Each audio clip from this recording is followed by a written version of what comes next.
Будете разуметь, якую херню вы робите для наших чиновников. Менавіта, спадарыня Ірина, давайте я тады вам прадэманструю, якія песні я падабрала для інстаграма спадара Владимира Караніка. Тым, кому менш за 18, не глядзіць. Так.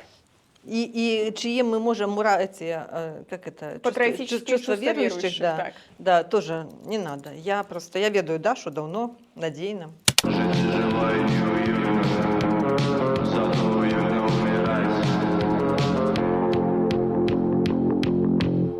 My message is that things have to change, and they have to change right now.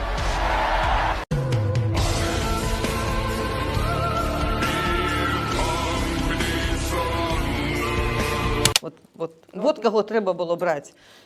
Навіть не скончивши до кінця Гродзенський університет, чоловік розбирається, як треба піарити наших класних чиновників.